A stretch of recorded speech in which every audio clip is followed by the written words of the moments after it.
Greetings, everyone. Welcome, welcome, welcome. I am so glad you're here. Thanks for tuning in. Tonight, we will be reading Kebuka by Dr. Baruti. I want you to remember these words. Remembrance is the process of finding what has been lost to memory. It is how we come to know ourselves again when others have confused our way. Kebuka, remembering the middle passage through the eyes of our ancestors, is an essential tool for those who seek remembrance, for those who endeavor to find their African way. It is a journey for those who want to be healed and those who will become our uncompromised healers. It helps our African mind to ancestral remembrance by giving the real feel of our Ma'afa, our great destruction. Through it, we can see our forced movement out of Africa as our ancestors experienced it. It gives us their memory. This book will be read in two parts because I think it's necessary for us to read it this month. And so this is part one. Introduction. People tell us we should forget. They tell us we should forget about our homeland and our ancestors and our traditions because we are much better off here than in any place we were before. Many even tell us that being brought to this place saved us from ourselves by giving us religion and reason. This, of course, implies that for tens of thousands of years of advanced civilization, our ancestors wandered about the continent and around the world without intimate knowledge of spirit or answers to fundamental science questions. They would have us to believe that the brutalities we face here are no worse than those faced by any other people before. They say that our oppression is not unique. And because it is not unique, we should not overburden ourselves or bother others with feeling betrayed, except by our own, or dehumanized. They say that digging up these lost memories is truly a waste of good time and energy. We are also told that there is no reason to look back because the world that would distract us from seeing the beauty and promise of this time and place. We are warned that delving into the past creates unnecessary pain and suffering and instigates a rage better off left dead. They say we must be patient as we work the white magic of grafting us onto European culture and society. They repeat this over and over and over again as if to convince themselves of this lie. And we hear it so much that many of us believe and lovingly affirm it in return.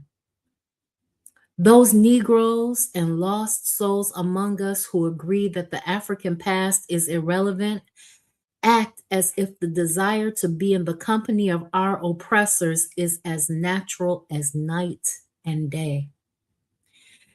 As taught by Urugu and their black skinned disciples, we learn that Euro supremacy, which is cultural and social domination by Europeans, and its main weapon against Africans, racism, is, if not simply our oversensitive, misguided perception, a relic carried away by overzealous, ignorant white ancestors who took it with them to their graves.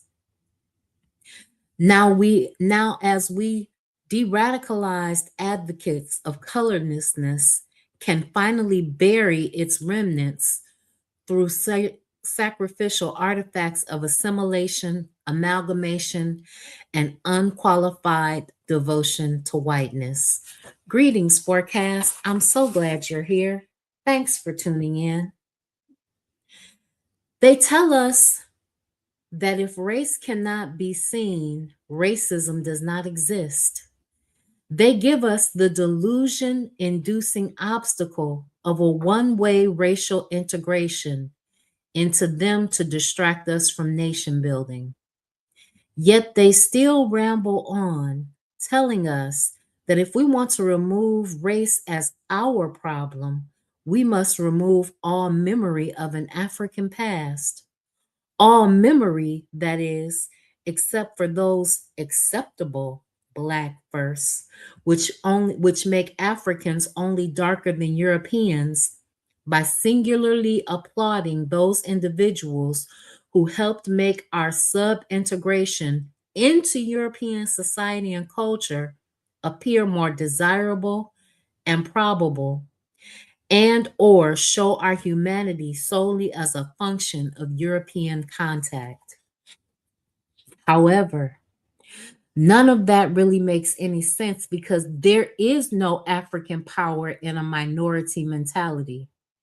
More importantly, if an African becomes culturally, intellectually, religiously, and socially European, he or she has to have been turned away from being African. Something has caused that individual to forget who he or she is. To be African, whether now or in the time of our ancestors, requires the knowledge and practice of African traditions. Greetings, Koku from the Bitter Medicine podcast. Thanks so much for tuning in. This is a universal truth. People must know their origins and practice their traditions in order to be themselves. If not, they lose themselves in another vision of reality. If that reality is the creation of their enemy, then they fall deeply asleep in someone else's nightmare. You cannot know yourself while being someone else. If you forget who you are, you cannot be yourself. You will be whomever you have been instructed to be by those who you allow to exercise power over you. We have been told that the best way for Africans to be at peace with themselves in this cultural wasteland is to forget the past and build a new future as subjects of European society. We are further informed that given the imperfection of humans, that the European model of civilization is the best we could ever imagine. And they urge us toward their interpretation of reality by saying that if we just become more open minded, in other words, open to their mind and interpretation, then we will see that they have become multicultural, bringing the best of all worlds together under their impartial and colorblind protection. In order to become part of this new world order, though, we must relinquish the past. We must forget both what we have done to us and what they have done to us and who we are. This too is nonsensical for those of us who know that we are a culmination of our people. For we are our people. To destroy the true memory of our people is to destroy ourselves. It is to condemn our children to a chaos that will leave them desperately searching for their individualized selves, as Europeans blindly do in the progressive modern world that they have manufactured to custom fit their diseased genius. We are not them. We cannot be them without losing sanity. No one can be African and European. The African and European ways are irreconcilably incompatible. Not even amalgamation can change that. Our way is, has been, and always will be African. Greetings, Sister Ra, and the elders listening with you. I'm so glad you're here. So, since we cannot ask of ourselves the menticidal questions they put in our minds, we cannot seriously ask ourselves irrelevant questions or believe answers which lead to forgetfulness. Our questions must always lead us home. For how can you find your way home by forgetting your way home? How can you find your way home by forgetting how you got to where you are now? How can you find your way home without figuring out how you got lost in the first place? Unless you see home as some backward, barbaric, pagan outland, or limited to the place your stolen ancestors were brought to, you must look further than the deception of white lies to find your truth. Those who have made it this far in this book obviously have struggled to overcome a socialized ignorance of African tradition and our story. They have found it impossible to live with the glaring contradictions that make life so difficult for African thinkers in this anti African reality. They have rightly concluded that every conscious instrument which will move them closer to the thought and action of their ancestors is a viable and necessary means for them to return to their roots in our motherland. Greetings, KW Don 7. Thanks so much for tuning in. I'm so glad you're here. They do not see remembrance as regression. They see it as progress because they know that the past is the present, and knowledge of that indisputable connection enables us to create a future for our children in the spiritual and cultural likeness of their people and their truth. Progress for Africans deciding to be African under the proselytizing assault of European culture is engaged through the process of Sankofa. It is looking and moving back to what we were and are in order to see what we must build in order to again become independently African. It is a Sankofa movement which takes us back before to place, to this place, to the continent of our origin and the way of our people. We must move backward into this knowing to gain remembrance.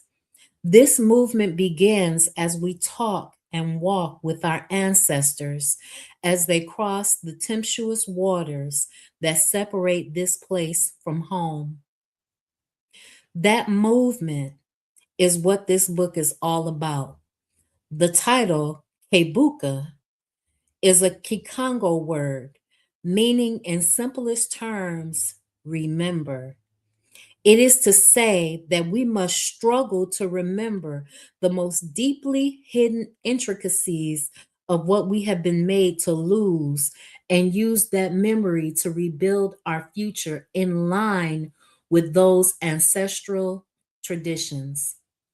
Baba Kimwandinde Kia Bunseke Fukayu, who is my primary source for understanding this concept, has defined it as to look back both physically with your eyes and mentally with your mind, to draw from the past experience, both positive and negative, and to rely on one's ground, and to link the past to the present reality before dreaming for tomorrow.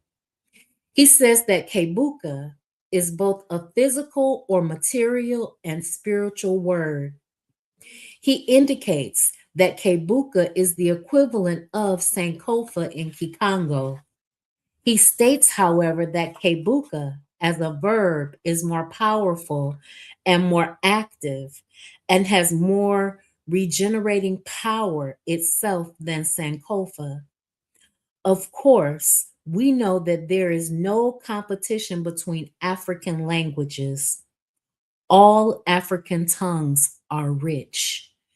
And the more words we have that speak to the necessity of remembrance to our contemporary sanity, the better we are spiritually, intellectually, emotionally, and physically able to engage our past, present, and future as empowered Africans.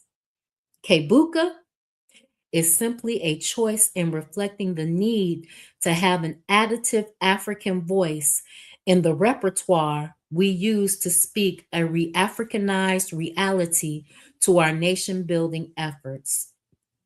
In this effort, we must not hedge on our story. We are fully entitled to it in its rawest truth. If others are offended because their barbarities are exposed, then so be it.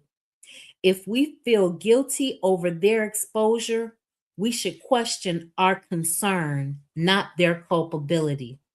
Kebuka. And as Sister Ross says, Kebuka, Kebuka, Kebuka. Remember, remember, remember. Chapter 1, Beginnings, starts with a quote from Marimba Ani. The capacity of one cultural group to commit acts of physical brutality and destruction against another is proportionate to the place of power, in other words, control over the other, in its ideology and the degree to which its image and conceptions of those outside the culture lack the characteristics of humanness. European culture has an enormous capacity for the perpetuation of physical violence against other cultures. Its integrity is neither threatened nor disrupted by such occurrences. So basically, they make everybody else an other because they question everyone else's humanity except their own. Over 30 years ago, a singing group called themselves the OJs came out with a song called Ship Ahoy. It honored those ancestors who lived and died on the high seas of our Ma'afa, the name that we have given our great destruction. And like many other consciousness raising songs that frequented the airways during the heyday of the Black Power movement, their lyrics introduced many of us innocents to the necessarily painful remembrances of our capture and enslavement for the very first time. Then, more than now, most of us had absolutely no idea how we really got here. Given our general lack of awareness at that time, Ship Ahoy was a much needed progressive statement. However, with a respectful hindsight that seriously takes into consideration the beauty and revolutionary essence of that piece at that time, Ship Ahoy sounds like the movie Sounder and the Roots TV miniseries was a serious understatement of the inhumane atrocities committed against Africans by Europeans and Arabs in their centuries old drive to enslave, exploit, and destroy us in our homeland. So to return a rightful honor to this song in the limited space of this essay, let us more deeply examine the conditions experienced by our ancestors on those horrific voyages of death and pain so that we can better channel the rage that we rightly carry toward our European, Arab, and Asian enemies. Consciously focusing on our ancestors' experience enables us to more committedly reclaim and act on our heritage as African warrior scholars. Some things should never be forgotten, and those experiences, which are important for our historical remembrance, which cannot be wholly experienced, must be clearly visualized, as in a spiritual experience, as in reenacting it from the heart, the ritual and the way our ancestors that make us one with them. The Ma'afa must be deeply felt vicariously through us in order to understand its impact on us here and now fully. So we will spend this time trying to feel something so profoundly personal that it cannot be explained. We will try to recollect within our memory what we experienced while crossing over that great body of water that lies between our motherland and these shores. Yet make no mistake, this is not a proselytizing effort. No one is trying to convince you of anything that you do not want to believe or force you to feel anything that you do not want to touch. We firmly stand behind the belief that within the pupil, that when the pupil is ready, the master will appear. Some things you must want to see and feel for yourself, or they will not be deeply felt. We do not have to go far for evidence of this part of our Holocaust. And we must clearly distinguish Holocaust from Holocaust, because even though the dictionary defines Holocaust as a genocidal attempt of one people to slaughter another people, a heading under which our destruction would generally fall, the term has come to be almost exclusively associated with the attack on Europeans who claim to be Jewish by faith by other Europeans during Europe's Second War on the World. Interestingly enough, by definition, what happened to European Jews does not qualify as a Holocaust because it was internal. It was an act among Europeans, not between Europeans and other people. Genocide and suicide are two different things. European Jews are, in fact, Europeans. What happened during the European Second War on the World was not one people trying to decimate another, except in the minds of misguided Europeans who want to claim that they somehow make a distinct racial group within the European nation because of the religion that they claim. Regardless of how we prefer to phrase it, what they did to each other cannot be compared with what they did and continue to do to us. 6 million slain Europeans, not to mention the thousands of Africans who were murdered by Nazi Germany during the war, does not compare with the 280 million Africans murdered during the Ma'afa.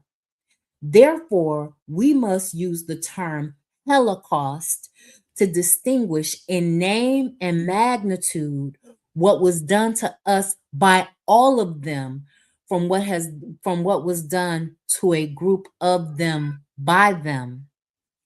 Massive research is not necessary to know what our ancestors lived through.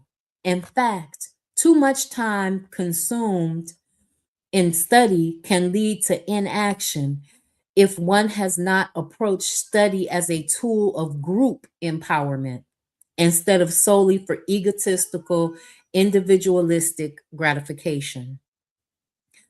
To know this experience, all we have to do is think. Take a few quiet moments to use our common African sense and imagine. All we have to do is close our eyes, go back there, and fetch those memories.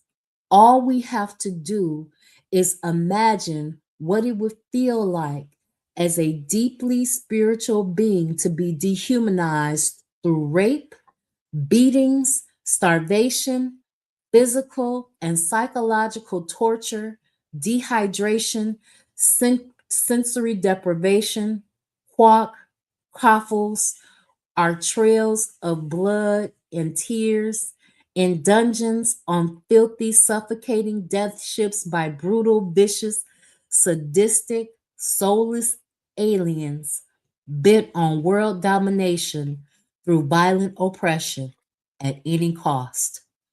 All we have to do is imagine the unimaginable. It doesn't take much. We just have to gather the courage for the remembrance. We have to stop being afraid of looking back at what made us what we have become so that we can move forward toward being what we were before they came. Having a memory that is whole and complete as an African person means having a complex and critical understanding of the great suffering or Maafa. Just as a person with amnesia is doomed to walk around confused about who he or she is, where they have come from, where they are headed, and the nature of their relationships with others, so too is the African who does not know, memorize, and understand the great suffering. Here, in this short statement, though, we are only going to look at one aspect of the most dehumanizing and destructive tearing of our ancestors from our home, our life, our reality, the Middle Passage.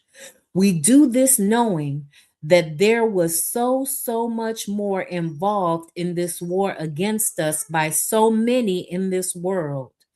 To the deepest marrow of our bones, we must suffer the world's greatest destruction of human spirit, culture, mind, and body as we lived it, so that we will again know it and act within it as an empowering spiritual and emotional force.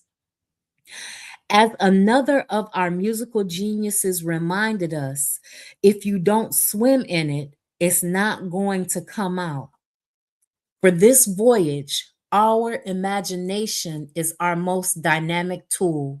So come with us, brothers and sisters, and let us visit ourselves back in time. Let us start at the beginning of this journey. Chapter 2, The Coffles, starts with a quote by Ayi Kwe Arma. There is nothing white men will not do to satisfy their greed.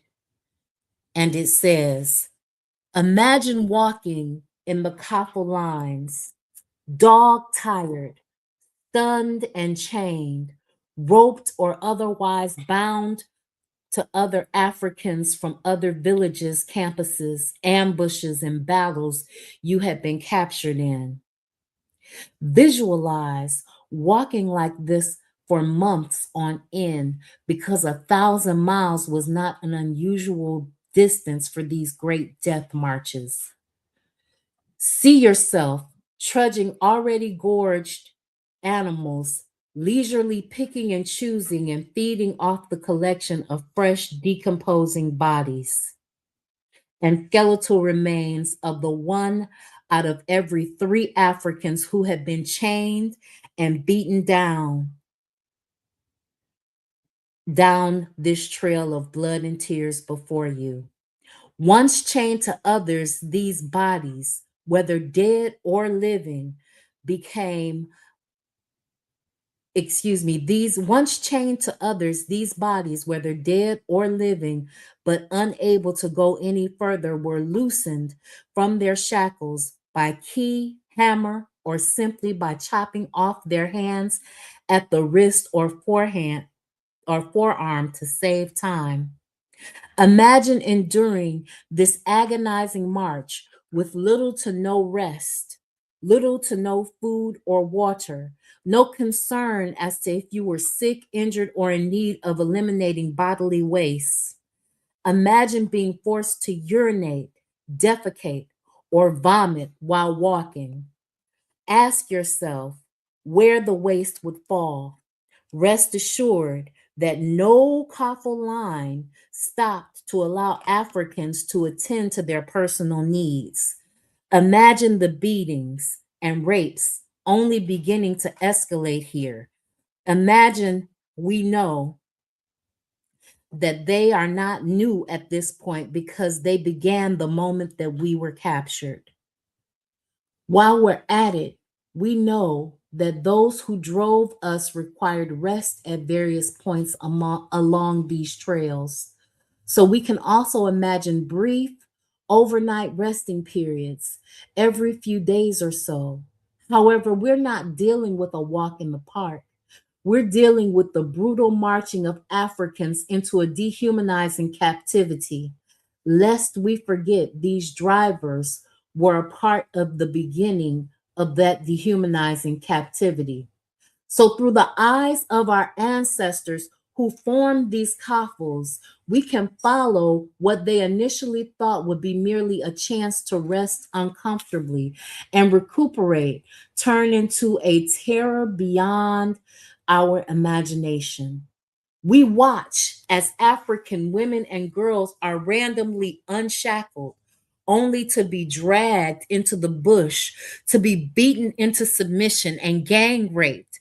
This was not our break, it was theirs.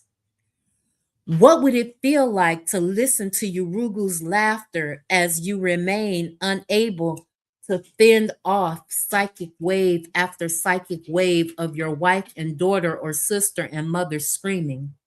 What would it feel like to watch a gang of European males that beat your mother into semi consciousness, then drag her body off a ways to that to what you know will be her repeated rape by every lusting, godless European in the vicinity? Imagine them not being kind enough to drag her out of sight to practice their sadism. Feel the rage of being forced to watch the desecration of the woman who brought you here, who fed you out of her own body, who loved your every little bruise to health, your first teacher, your final advisor. Imagine having to witness your mother cry and scream in horror and pain as she was sexually tormented in the most sadistic ways the European mind could ever imagine, over and over and over again, right before your very eyes. Go further, my brother. Imagine your queens being returned to their shackles in blood and tears, ashamed, enraged, lost, and unable to look up. Think about how your beautiful, strong, soft, nurturing wife was reduced to a bloodied, bruised, naked, cowering shadow, uncontrollably shaking beside a tree, jumping in a blind fright every time a shadow moves or there is a noise in her vicinity. Away from your protection, alone and afraid of when it will come again to be her turn to be viciously ravaged by those inhumane creatures? Go even further. As the pain forces you to suppress those unbearable images of your wife, watch as your mind continues to torture you with scenes of your 9-year-old daughter, numb with fear from her violation. Look at her eyes, terrified, horrified, pleading, consumed with fear,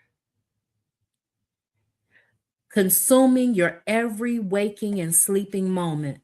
Remember how her nakedness exposed you to her profuse bleeding from her anus and her vagina, from lacerations and gashes all about her body, physically, spiritually, and psychologically.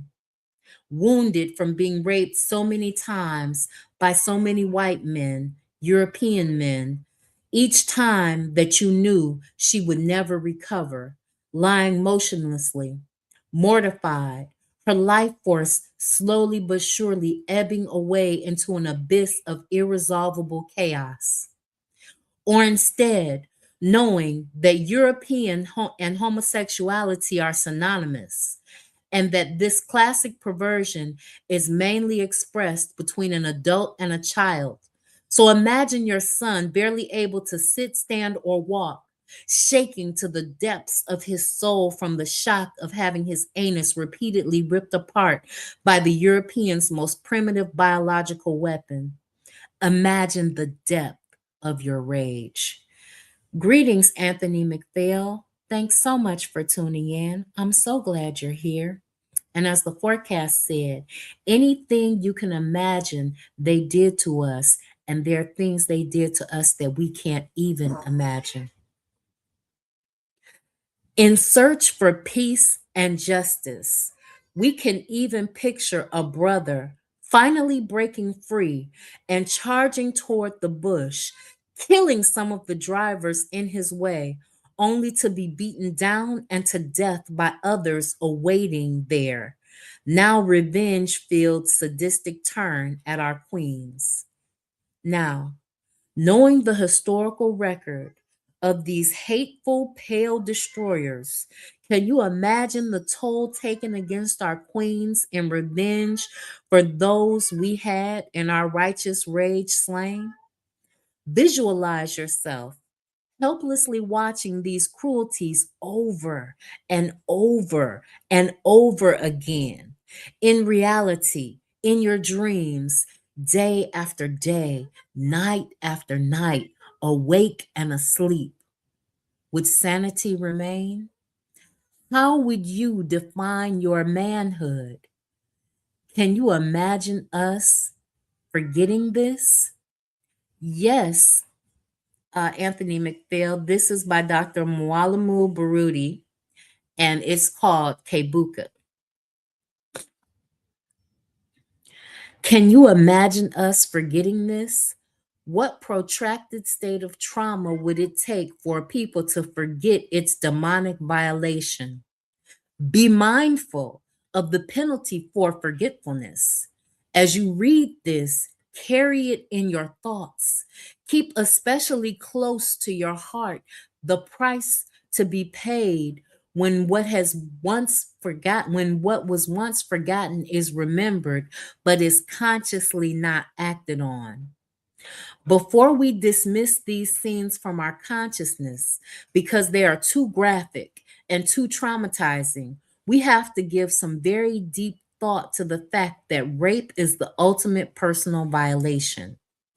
It is a violation of a person's most personal space, his or her body and mind. Rape places the individual in the position of being completely without control over oneself, one's being, one's existence. It leaves one with an absolute sense of powerlessness that sends shock waves through one's spiritual core. Take the time to reflect on this absolute violation that destroys one's sense of self control going on for months on end, not days or weeks, as if 1 second of this violation is not already too much, but for months on end. The collective rape of our people is beyond comprehension or dismal. It is not a human act. Brothers, imagine your rage intensifying with no outlet. Sisters, imagine being dead tired from walking but praying that rest never comes. While we know the strength of our sisters, and for that reason alone, know that some successfully fought off being sexually attacked by Europeans, know that very few African women and girls were able to prevent being sexually violated. Europeans know how to rape. They were and still are good at all forms of death, destruction, and domination. Arguably, they are the best, and credit should be given where credit is due. Rape was both an individual and gang activity that European men are seasoned through practicing on their own women and children and each other and animals long before invading our motherland.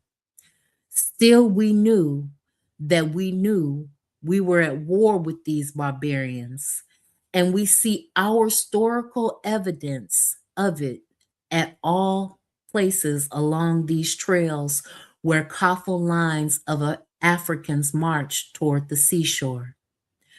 Not only do we know that groups of Africans attacked these lines, freeing some of their brothers and sisters, but also that individual Africans escaped these beginnings from the beginnings of our bondage. We even know of leaders like Queen Nzinga, who declared their entire territories slave free sanctuaries. In these havens, armies made up of local citizens and all who escaped the clutches of an ever encroaching white terror were raised to stand against the invading enslavers and their mercenary forces. Anthony McPhail says Dr. Baruti and his wife operate an African centered school in Atlanta, the Akoban Institute. Yes, they do. They do it the best. Chapter 3, The Dungeons, starts with a quote by Amos Wilson, who says, simply because we choose to forget a traumatic event, simply because we choose not to learn of a traumatic history and a history that makes us feel ashamed, does not mean that that history is not controlling our behavior. Simply because we don't know our history and may not have heard of it does not mean that the history does not control our behavior. One of the most profound things that we've learned in psychology is that the most powerful forces that shape human behavior are those factors that are consciously not remembered by human beings, that are unknown by the person, are those experiences the individual can swear he's never had. That is one of the paradoxes of human behavior, that the very things that shape us and make us behave the way we do, see the world the way we see it, and relate to people the way we relate to them, are those things that occurred in our lives at points we cannot remember or recall. For those of us who were unable to escape the inhumanity of the coffles, we can picture finally arriving at one of the 360 fortified and heavily armed, monstrous and foreboding whitewashed structures of stone and mortar that Europeans still call castles. Imagine calling these dungeons castles. But I guess it's a matter of perspective. For the barbaric enslaver, they were castles, mansions, and glorious ones at that. But their eyes and perspectives are not ours. We are not them. We were the livestock, living property in wait of unknown destruction. Therefore, we should never use their rhetoric to define any of our reality. Our ancestors knew, if from no more than their experience of being accosted, abused, and violated in the coffles by the whites and Negro traders, that these places were no haven for them. Without a doubt, these places were worse than the dungeons where even Europeans came from. In this instance, we must vicariously visit the impoverished, politically dispossessed Europeans in their traditional times. We must imagine being held hostage in a European dungeon. We've seen them in their movies, one or two Europeans sharing a cell, or many of them congregating in one, but with ample elbow room. Anthony McPhail says the foundation legend of ancient Rome, which is Romulus and Remus, is the tale of the rape of Sabine women. Like you said, it is their culture. It absolutely is their culture. The violation is their culture. With that said and considered, let's be racially specific.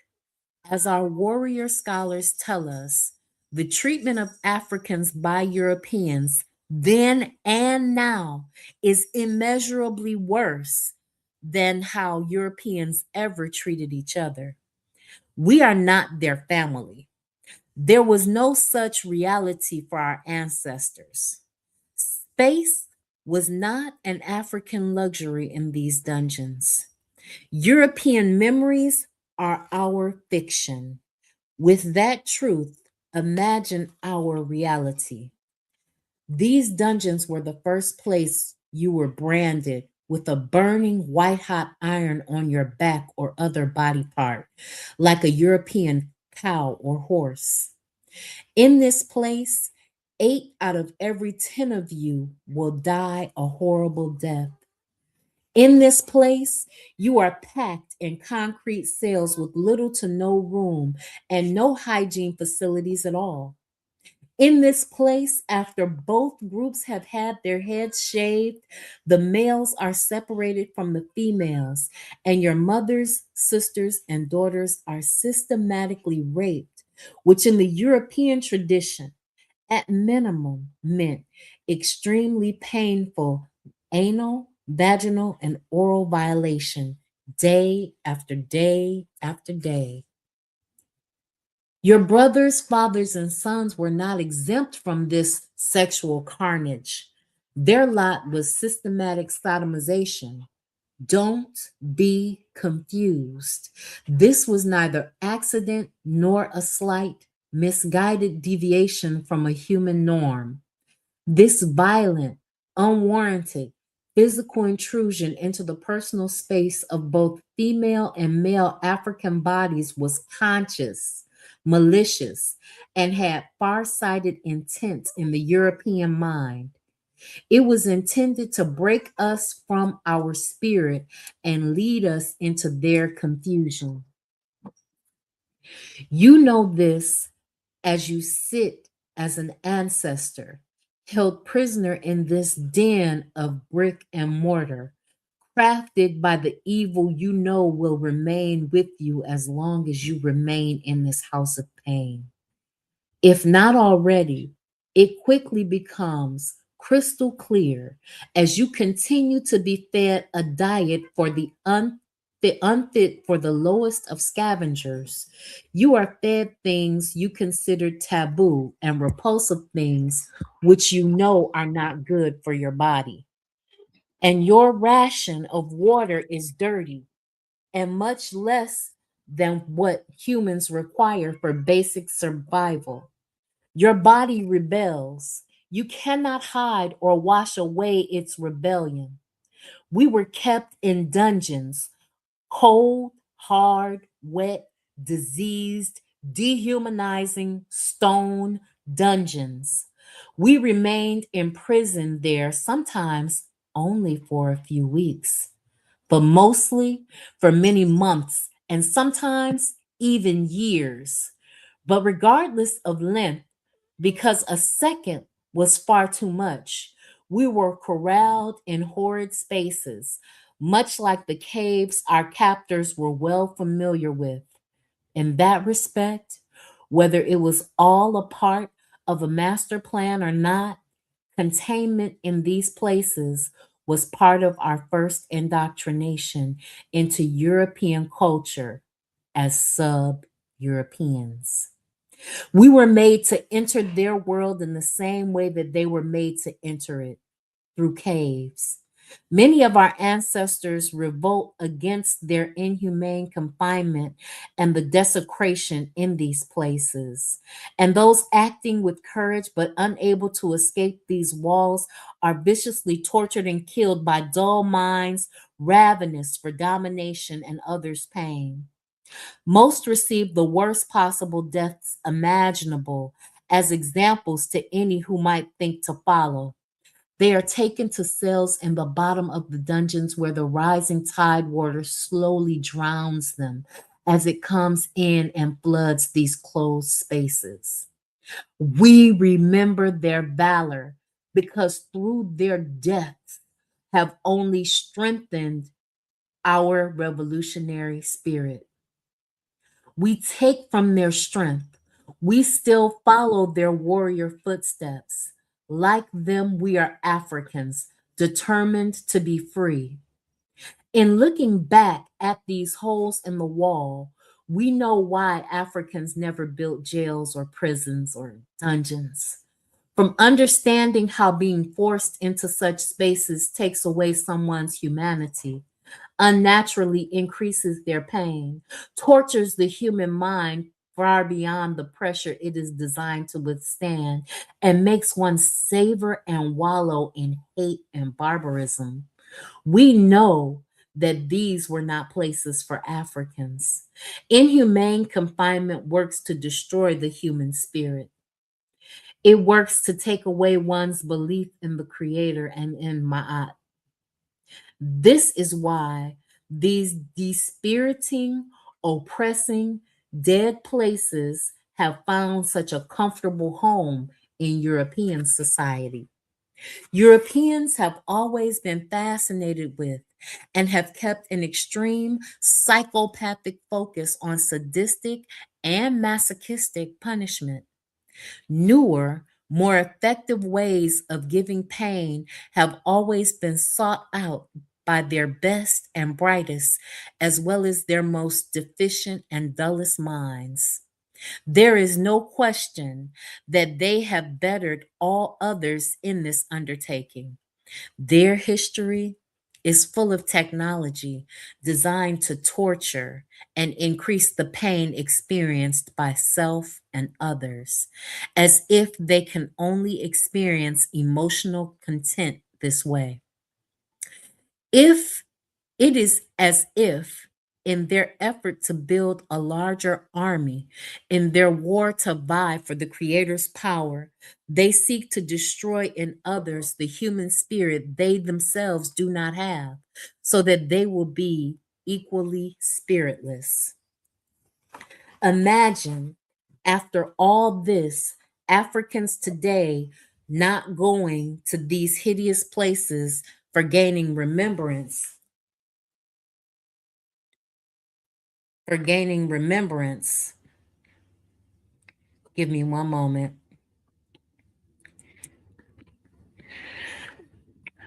Give me one moment. I've lost my place, so I'm going to back up. Newer, more effective ways. Their history is full of technology designed to torture and increase the pain experience of self and others.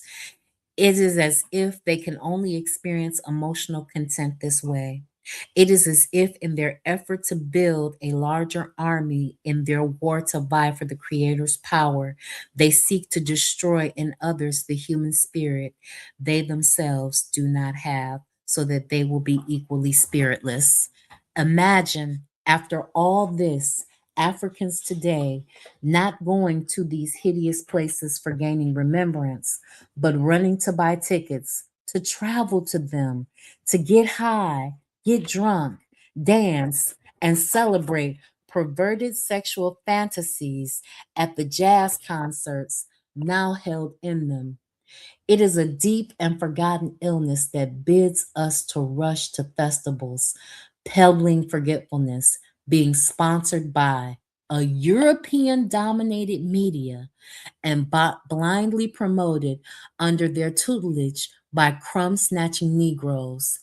Imagine us blindly assisting those who destroyed us to continue to rewrite our story in their favor by helping them bury and change the meaning and purpose of the evidence. Can you imagine that?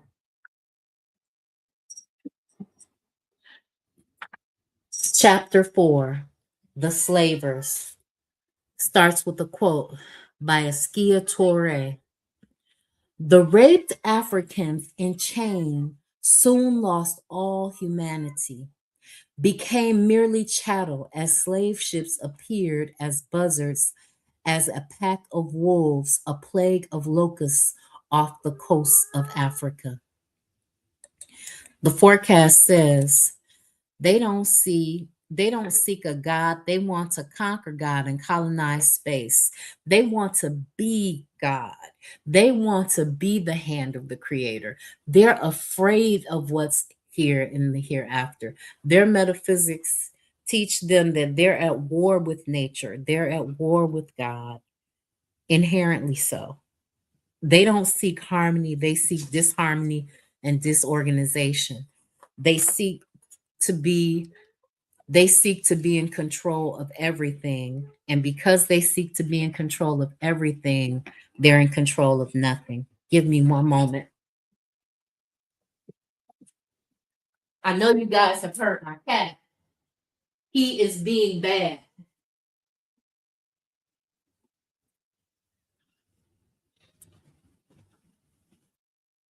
Give me one moment, you guys. I'll be right back.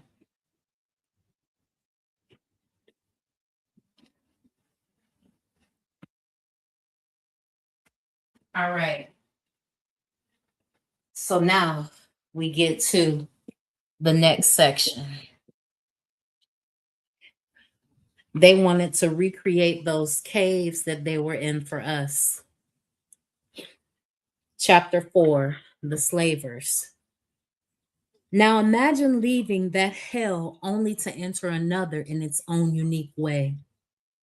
See yourself walking through one of the many doors of no return, coming out of the dungeons into a dead of night or even a blinding sunlight to face their cargo ships. Imagine being unpleasantly surprised to find out that just as was rumored, you are the appetizing cargo going to feed a cannibalistic people and culture. Imagine being shocked, like the Europeans in the Twilight Zones to serve humans episode, where Europeans have been hoodwinked into voluntarily being food for aliens, that you were going to be dined on by bloodthirsty cannibals, whether on the dining room table, in their bedrooms, their laboratories, their battlefields, their corporate offices, their classrooms, or in the fields producing their food. Our physical and mental bodies feed them. Do not reject this out of hand because it sounds so fantastic. Think about who and what we are dealing with, and remember what they were then, they are now. They continue the practices which brought them to power. Cannibalism, whether defined as a physical, mental, or energy consumption of other beings, it is not an act unknown to their civilized rituals. They even teach them how to practice ritualized cannibalism in their Eucharist, right? The body and flesh of Christ is what they consume, but they call us the savages. We know what they fear. We've been victim to their imagination. We know why they fear. We know what they have done and do. We know what we must never be forgotten and is beyond forgiveness. But if our wishful thinking is open to the Twilight Zone possibilities, European science fiction is still fiction. Fiction created out of the terrifying fear that others will do to them what they have done and continue to do to others. They know in the heart of their heartlessness, that nothing they have or will now or will do will save them from an overdue reckoning. Our ancestors' reality, though, was a creation of what the Europeans did to them. Their reality, as they stepped through the doors of no return, must have been as shocking a view to their senses as they had encountered when they were first captured. Imagine looking to the right to see a string of ships approaching from the north to unload munitions, soldiers, clerical or church, merchant and military, rum and trinkets, and load their human cargo. Imagine looking straight out into the ocean to see another string of ships with captured Africans already loaded, headed westward. And imagine another assemblage of ships still docked in port, loading up more of our ancestors for transport to a hell they would not wish on their worst enemy. Picture yourself beholding this gathering of blood ships, floating coffins, ghost ships, coming and going day after day, week after week, month after month, year after year, decade after decade, and century after century. Visualize 300 to well over 400 enslaved Africans per ship, ship after ship after ship after ship. Take in the horrid disquiet brought to your sense of humanity by this rude awakening of the reality of European mass transportation. Imagine that revelation sinking in, settling deep down in the roots of your own psyche. Imagine the waves of intense pain that would come with knowing that once you board these ships, you will probably never return to your family, your community, your truth, your reality. Think about how you would feel today if you received a call telling you that some European acted on unrestrained, normal impulse and murdered your entire family at their reunion in a park, and that you were not there to help because you were obligated to go on another cruise with another European. Imagine being away, unable to return. Imagine unfathomable loss.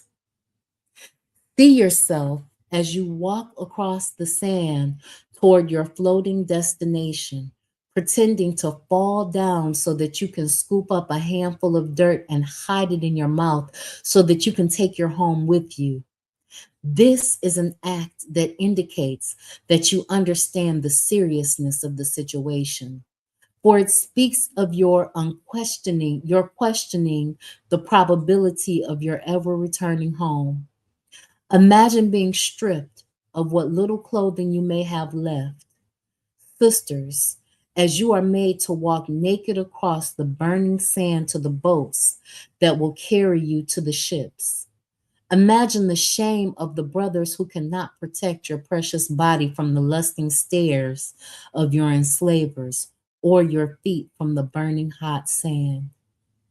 As the small boats were packed into carried, you were packed into, carried you from the shore to their ships, sitting off in the distance, you remember looking up at the words painted on the front of the alien ships. You remember names like Egalate, Othello, Charming Sally, Victorio, Subordinator, Reformation, Brotherhood, Liberty, Africa, Enterprise, Perseverance, Creole, Hare, Wolf, Siren, John the Baptist, Jesus, and so many others named after their mothers, fathers, sons, royal families, mythological figures, and each country's favorite patron saints and deities, including the bomb Jesus. You, of course, know of no African who believed that their Jesus came to Africa to save any of us. The forecast says we could get that call and second that. That's what we don't get. If we don't understand that it won't be nothing you can do if it happens. Exactly. We could get that call and there's nothing you could do because you were called away to the plantation to work because you aren't working for yourself. You were bound to another European to work for them, and they are decimating your family day in and day out. They do it with modern media and they're trying to decimate our children. They're trying to capture the minds and consciousness of a generation that we have yet to stand and defend in mass.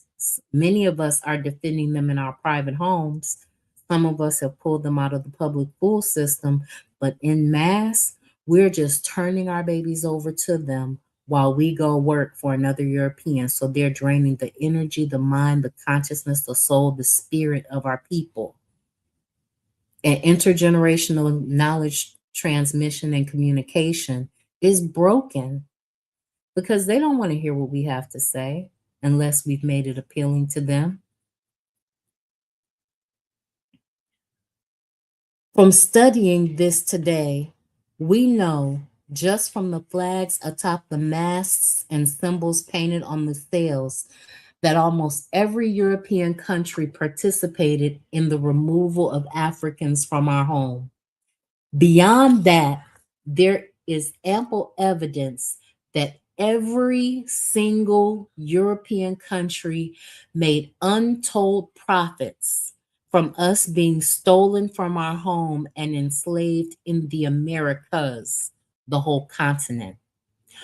All benefited enormously from our enslavement and colonization, which is still enslavement. The trappings are just not always visible to unwilling, untrained eyes. Know that whole countries, communities, families, and individuals were deeply involved in the business of transporting us. All of them made a fortune upon fortune from the capture, transportation, and super exploitation of African people. The European people rose out of the filth and mire of uncivilization on the backs of enslaved Africans being shipped to produce ever greater profits for their individual countries, communities, families, and persons. Remember, they practice pan Europeanism, pan Germanism, pan whiteism. They practice group economics. It is a group sport. We are the only ones foolish enough to think that we are supposed to believe in rugged individualism and do it as an individual. This is a group effort. The European, they knew exactly what they were doing, right? They knew exactly what they were doing. This was no economic accident. This was an act full of conscious intent. They rose as we fell. They rose because we fell. Our enslavement, our free labor, our brilliant energy lifted both old and new Europe to global economic, political, military, and cultural dominance. We were big business, the largest international business to date. And in one way or the other, every European participated and benefited and continues to do so. Specifically during the time of the systematic removal of Africans from the continent, the rising tide of slave based monopoly capitalism lifted all European boats. With conscious hindsight, we, the descendants of these Africans, should be able to grasp the sinister global imperialist character of the enslavers' operation. We can see, if only from their childish arrogance, their lack of understanding of even the most fundamental laws of morality and ethics, and their uncouth behavior and lack of hygiene, that they lacked a basic humanity. The enslavement of our ancestors financed the rise of our enemy's empire. They rose because our people were removed from the human story of civilization. As Europeans used war as a means to extract themselves from economic hardship, our destruction brought them out of a continent wide depression. Again, they rose as a result of their war against us. Every cent of the European empire is blood money ripped out of the backs of Africans. They amassed wealth and power at our expense by using the energy they stole from us. They created jobs for their dispossessed, uncivilized masses through employment in the various occupations created through the enslavement of Africans. There was no occupation without a vested interest in our enslavement. There was no country that did not participate to the fullest of this ability.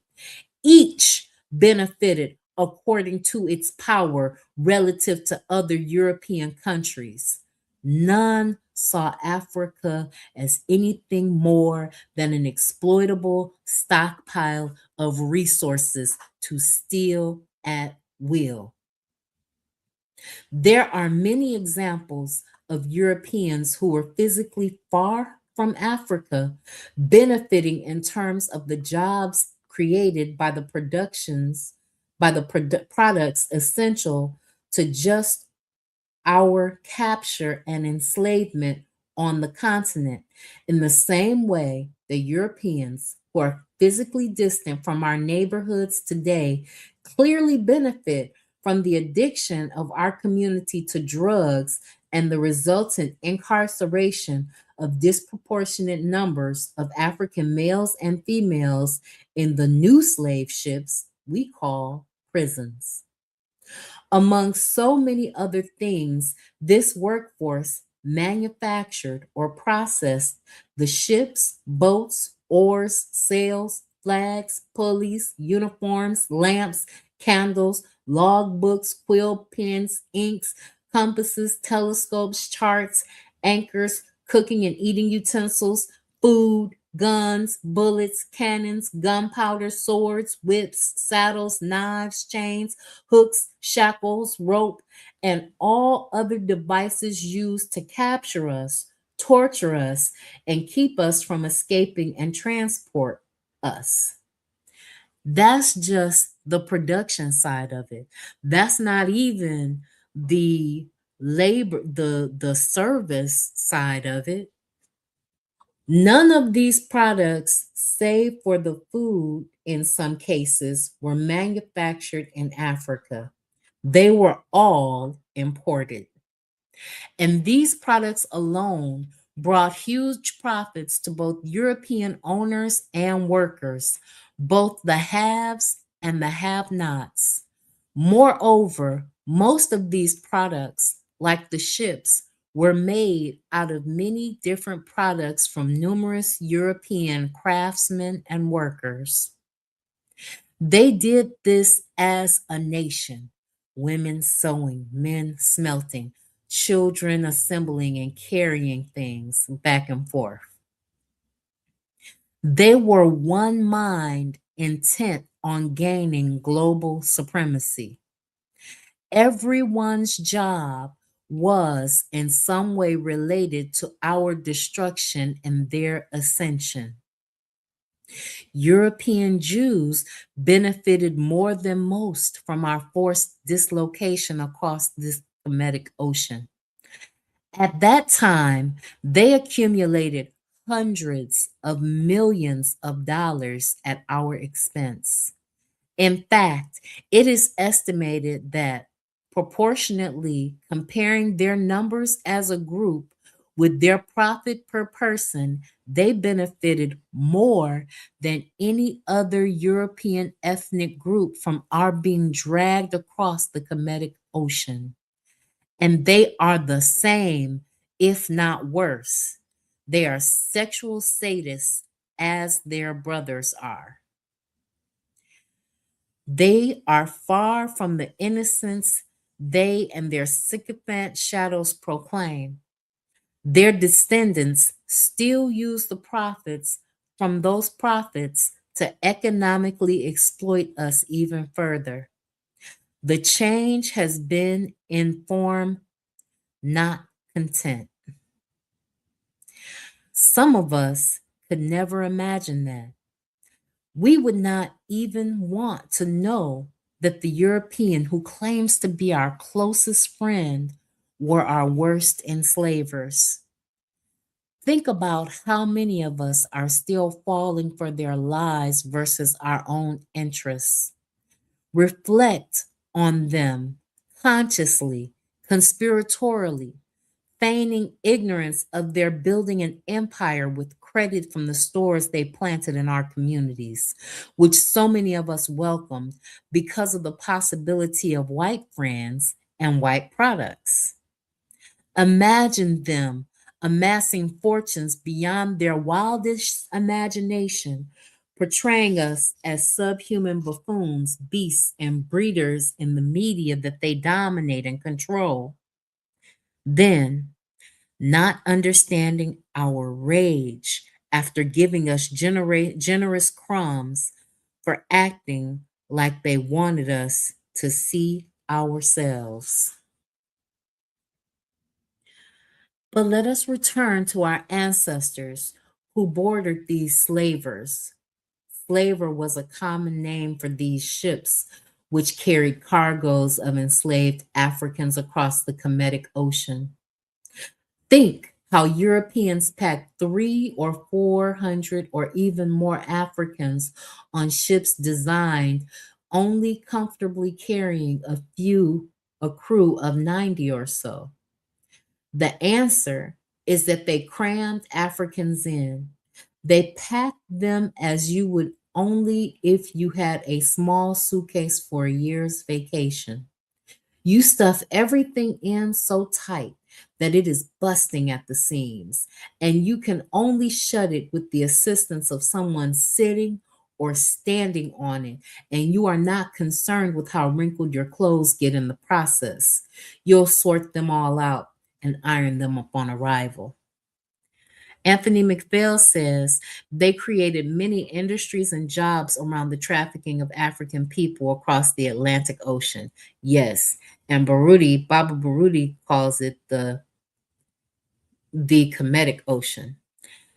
MG2, thanks so much for tuning in. He says, thanks for reading. I've been trying to get folks to study Baba Baruti for years, research his catalog of videos. I have Ackerman House's complete collection. I need to connect with you so that I can get more of these texts because this is necessary work. To fully answer this question, though we have to recognize that Africans were indeed things crammed into the enslaver's ships, we were living cargo packed in such a way as to bring the greatest profit with the least amount of loss. This loss, as we will see, was not a significant factor in the minds of our enslavers. The Brooks, an average British slaver, had 292 Africans laid tightly side by side in chains, mostly on their backs from the fore to aft, with a few pressed the long way between the outer rows on the lower deck. 130 more Africans were confined to platforms around the same deck's rim. Records show that the Brooks carried many more than the 422 Africans listed, packing them in smaller spaces throughout the ship. Often, these platforms went as deep as 4 full and partial levels. No storage space was spared, horizontal or vertical. Still looking at the outlines of the bodies on the Brooks and other slavers tells us little of our ancestors' conditions, but without a doubt, they were not lounging. They documented. Stripped entirely naked, the slaves were packed into the stinking holds of the ship, so close together that they were forced to sleep on their sides, with manacles on both their hands and feet. The slaves were then linked together by a continuous chain bolted to the floor. Most would spend the entirety of what was often a 2 or 3 month journey in this position. A few, depending on the mind or mood of the captain, would see the deck and daylight at mealtime or during other specified periods, such as the tortuously cruel exercise period when the slaves were made to dance in their heavy cutting shackles. We're going to talk about that at the end in a few minutes. We're going to talk about how they tell us that, oh, they let them up on the deck. Well, think about it, being up on the deck, shackled one to another, heavy irons on your hands and feet, trying to do the delicate, artful dances, culturally expressive dances that you learned as an African at home in front of these enslavers to stay fit. Anthony McPhail says Dr. Baruti refers to it as the Ntorsi Oku, the genocidal forced migration of Africans. He refers to the trafficking of Africans across the Kemetic Ocean as the Ntorsi Okofu, the genocidal forced migration of Africans. And the forecast says they were grooming them to be slaves. Yes, they were. Although Eric Williams works hard to downplay the significance between the conditions and space available for enslaved Africans and indentured Europeans in an apologetic economic argument of our enslavement, he does give some enlightening specifics as to the space available per person on board these ships. The dimensions of the room available for each African was 5.5 feet in length by 16 inches in breadth, chained 2 by 2, right leg and left leg, right hand and left hand. Each slave had less room than a man in a coffin. Unlike most of the pictures we are shown, headroom usually ranged around 1 foot, barely room to turn on your side, with turning completely over an impossibility due to your ankles and wrists being usually chained to those on both sides of you. He gives the dimensions for the indentured Europeans as 2 feet in width and 6 feet in length in bed. Sadly, this African scholar had loyalties outside of our family, and this is evident in him writing as if the difference in dimensions between the indentured Europeans and the enslaved Africans was of no meaningful consequence. Even if this were true, indentured Europeans were not naked, separated from their family, physically and mentally terrorized. They were not chained to each other. They were not forced to remain stationary or kept from fresh air or sunshine. We might be willing to entertain an argument that they also willingly ate the same gruel that Africans were force fed, but it would have to take into account the fact that this actually was the diet which they were genetically accustomed. They came from a filthy environment and their diet reflected that. However, those who argue that the conditions of the Africans and the Europeans were so similar as to make their voyages and treatment comparable enough to make any differences negligible to our analysis are gravely mistaken. No matter the class differences, the Europeans are family.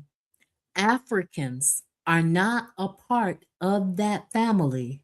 And in the European mind, anyone who does not qualify as family is an enemy, or at minimum, one not to be trusted, or if forced to be treated as family, is only treated so in order to eventually gain some form of leverage in the relationship.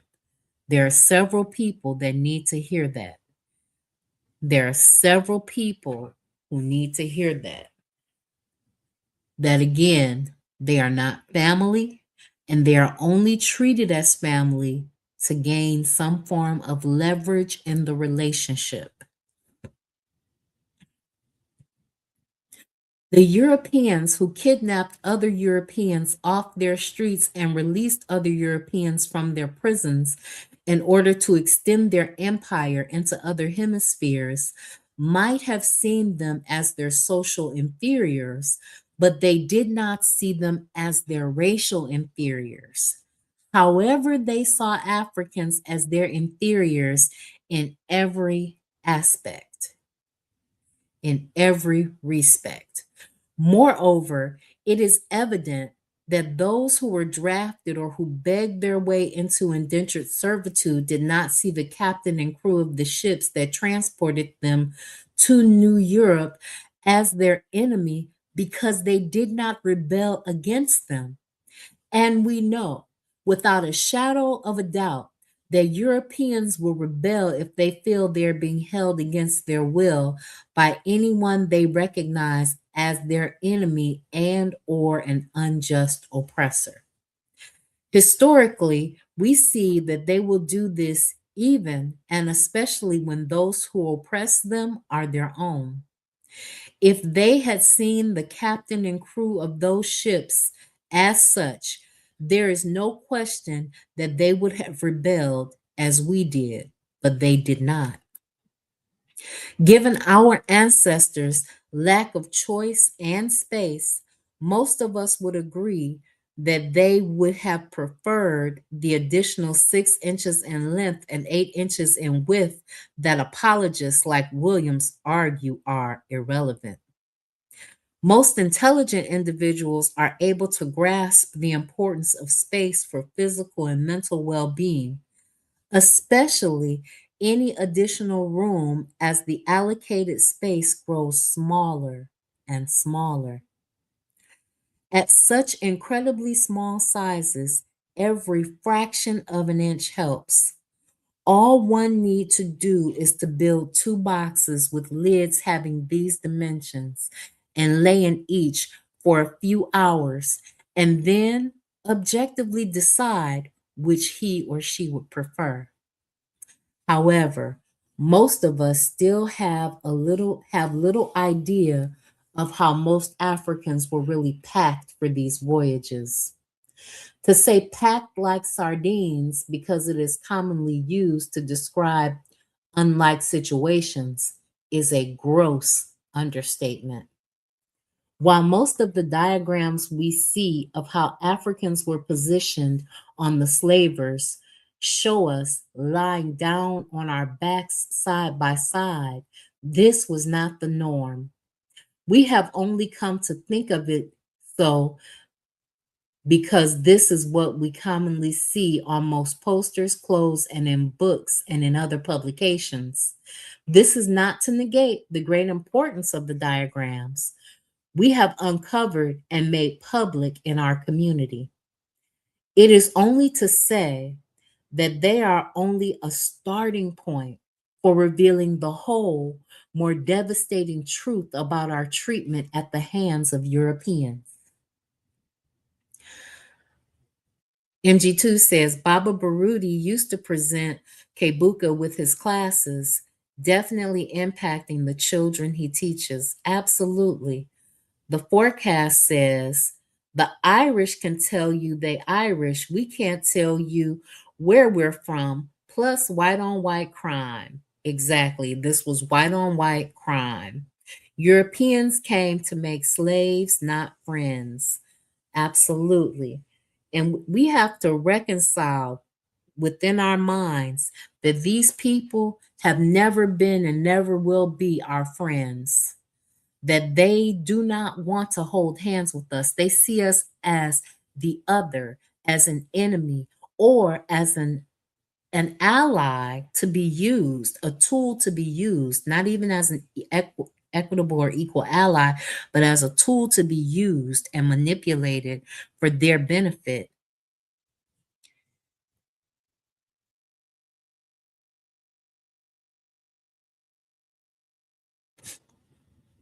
It is time for the widespread recognition that there were other, more common, more confining ways that we were packed.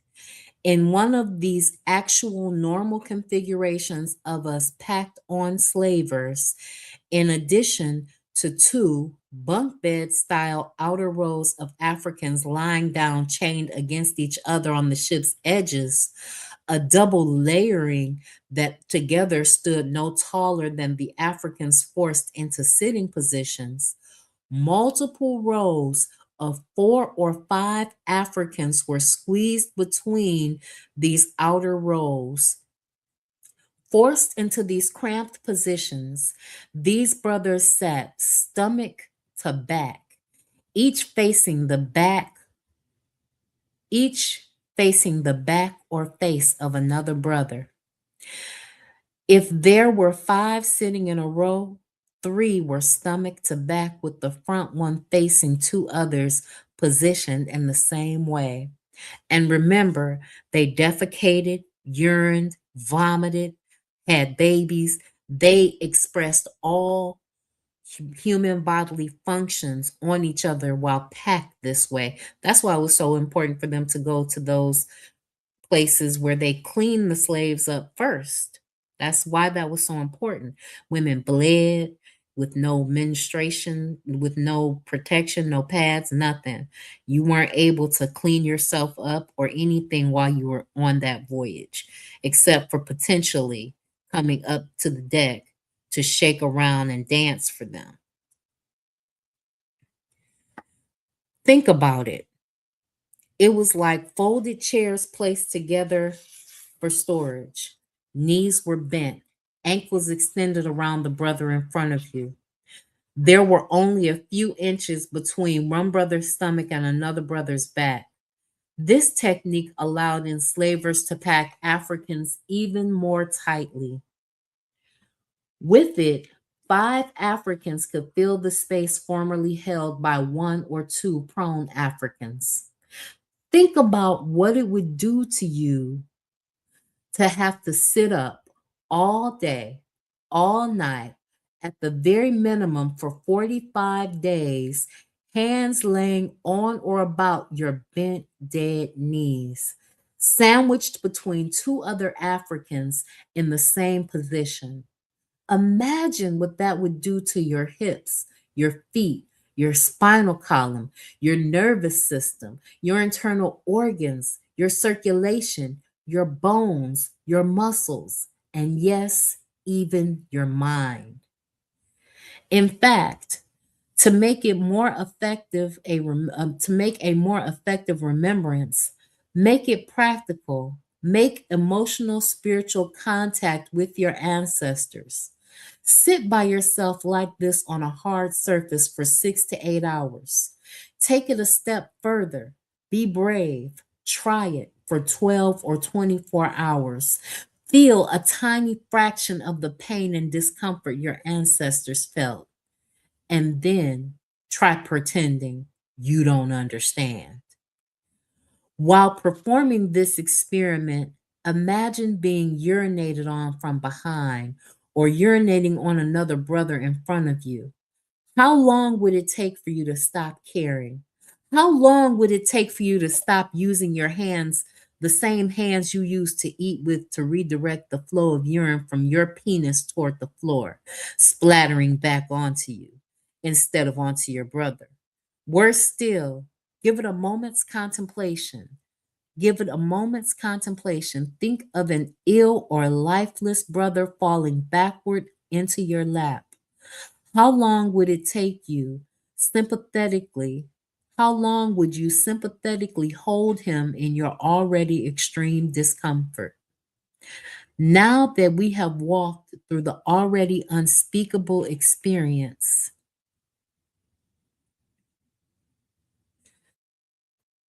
of Africans being tightly packed in a sitting position, let us take a few moments to look at an even worse form of this dehumanizing transport.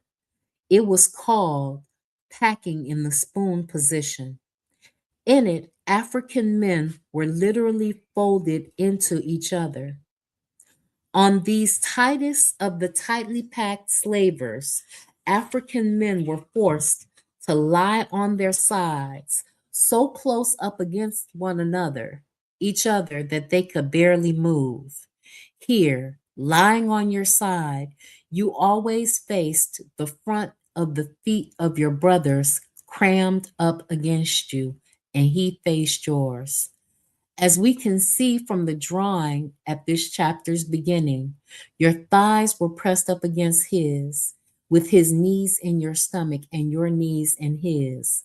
One shoulder and arm was locked under the side of your body, lying on the floor, dead from numbness, while the other moved freely in its confined space.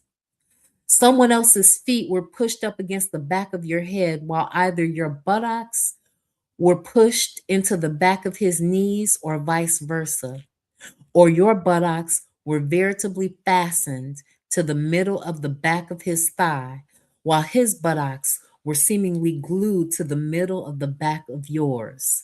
There was no turning over, no moving to rest one shoulder while the other began its painful journey into numbness. There was no turning around because the space was not available to stretch and the ceilings were too low.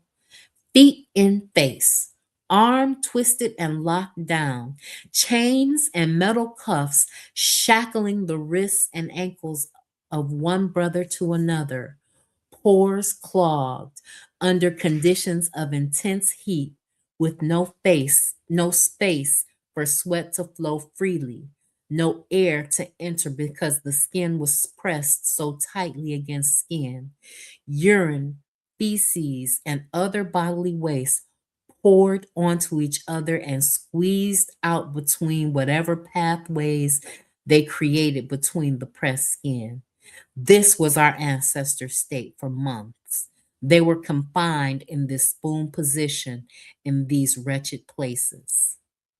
What happens to the skin when it is covered with layer upon layer of sweat and bodily waste and not allowed to breathe for long periods? How were these Africans fed, bathed, or exercised? How did those who made it to the plantations live through this hell? Again and again, reliving this experience with them, we are forced to ask the question of what part of their sanity remained. Enslavers almost always preferred these tight over loose methods of packing Africans into the hulls of their ships. And often the sitting and the spoon type packing methods were combined aboard vessels to make the most available space. The choice of whether to loosely or tightly pack Africans speaks for itself. Not to take from the overriding racist nature of our enslavement by looking at the economic side of this atrocity, but capitalism involves taking serious risks in order to gain an advantage. Given a booming market, a shrewd capitalist will almost always take in more stock to gain a higher profit, even if there is a high failure rate among the stock. In a vast new market, more goods mean more profit. And under such economic conditions, fewer goods are highly profitable, even if they do not drive prices up to compensate for losses. The drive for profit and the possibility of greater profit with the taking of greater chances is normal operating procedure for capitalists. Still, whatever way we were packed, there were incredible profits to be made. Enslaved Africans were a capitalist commodity, and because there was a virtually endless supply of us, tight packing was overwhelmingly preferred to loose packing. Our loss was not an issue. Their probability of profit was. While considering this, picture our ancestors being caught up in the debate between European businessmen and their ship's captains over whether they should be loosely or tightly packed. Just think about being the object of an obviously irresolvable and irrelevant argument over whether it made more sense to pack you loosely and lose the profits that a larger cargo reaching its destiny would bring, or to pack you tightly and take the loss or insurance payment from the third or even half of the human cargo that will be lost en route. Even better, think about how ridiculous this debate would be for our ancestors who had been stolen from their land, their life, their loves, and their way. Being packed tightly or loosely in no way changed their loss or the brutality of their treatment. So, as we can see, this is a heavy book. It talks about the conditions under which we suffered in trying to get here, being brought here against our will.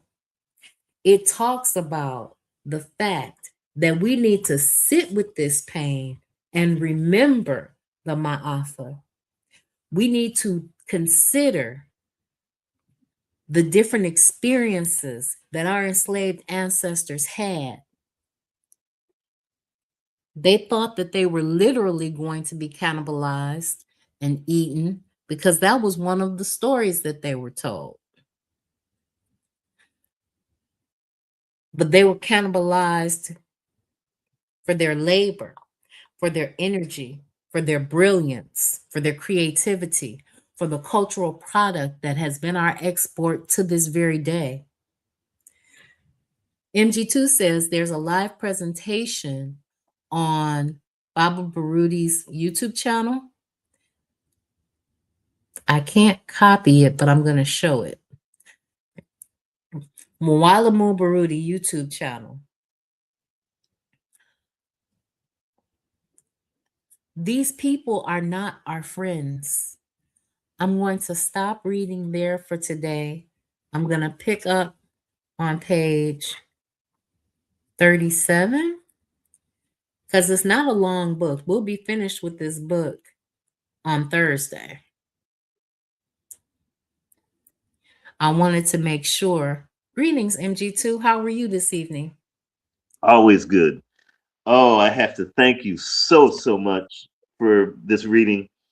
I'm gonna reiterate. I've been saying it video after video of folks actually researching and reading this book because it presents something that I think that a lot of folks who kind of have been, for lack of a better term, blocked or sheltered from, and that's the true pain and the true devastation that happened to Black folks, and and especially in terms of the numbers. And I use his numbers when I, the amount of Africans, they give you this 12 million, figure. Oh, 12 million Africans or don't know. That was the result. We're talking over 156 million.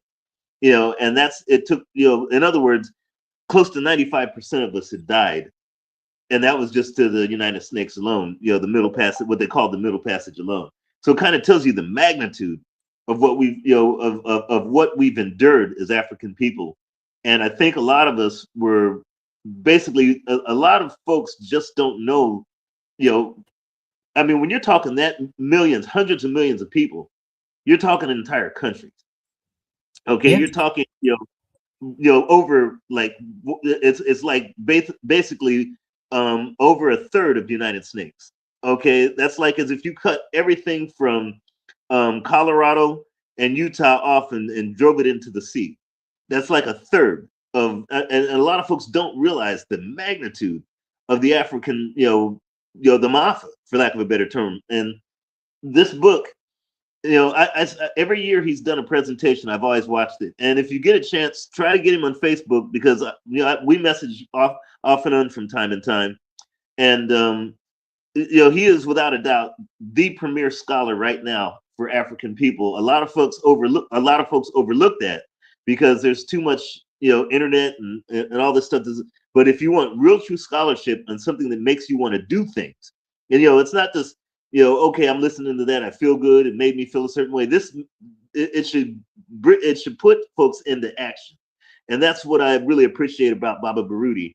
I'll tell you how much he's appreciated. The other day I was going over my will, and he's been in there for a long time in the Akobin House. The name of his school is Akobin House.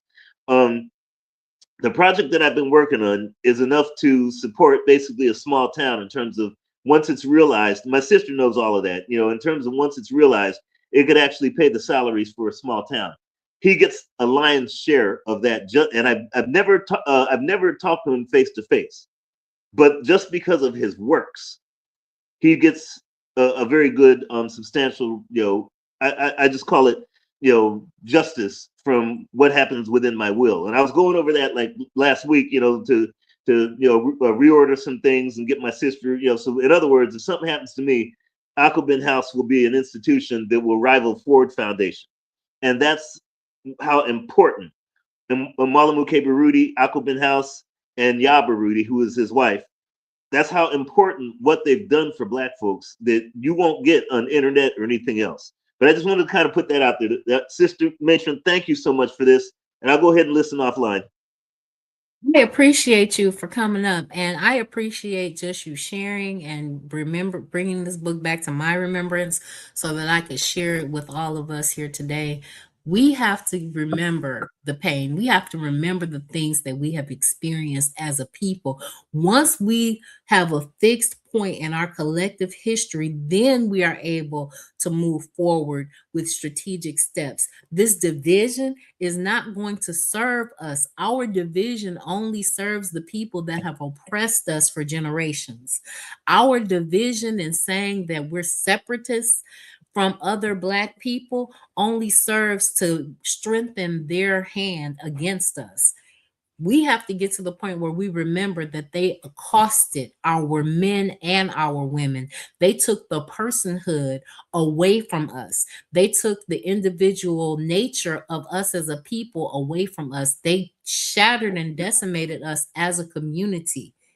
Okay. They wanted and tried to do everything they could to destroy the kinship ties and connections that we had to one another by raping women in front of their husbands, by raping the strongest man in front of the entire group of people, by showing him and putting him in a position of shame. They took his manhood away.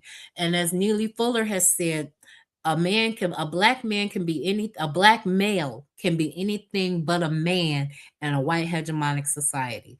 He cannot be a man. He can be a boy or girl. He can be an infant. He can be femicized. He can be a criminal.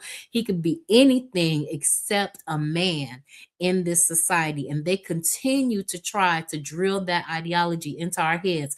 But when we take back our personhood, when we take back our masculine and feminine roles, when we take back our rightful positions as the rulers of this planet, then and we move as a unit, collective and together, moving as a hand, each finger doing its business, but moving in the same collective position and direction, then they will stop trying to accost and abuse our people. We got to let the integrationists go, because if they want to be militant or accommodationist, integrationist type people, let them go. Don't worry about the divestors and the people that want to be with them, the people that want to be adjacent to whiteness. We can't worry about them. We have a history, we have a fixed set of facts that our people experienced, that we are going to live with, and that we must build ourselves up from. I want to thank KW Don 7, Anthony McPhail, Sister Raw and the Elders, Koku from the Bitter Medicine Podcast, Bawana Haguziki, excuse me, MG2 and the Forecast Radio for being here tonight. I want to thank each and every person that has contributed to my streams and has made it so that I don't have to sing for my supper. I value each and every one of y'all. I will see you on Thursday, where I'll be back to read the second half of this text, this very important work that helps us remember, giving us a fixed set of circumstances that happened within our history and within our lives, so that we can continue to move forward. Remember, post traumatic slave syndrome is an epigenetic condition that impacts and affects all of us. There are things that happened to us that changed us as a people, and it changed all of us in different ways. And if we don't accept that we have been changed epigenetically and that we have to heal collectively, then we will not get to the promised land. I want to thank you for listening and say peace, guys.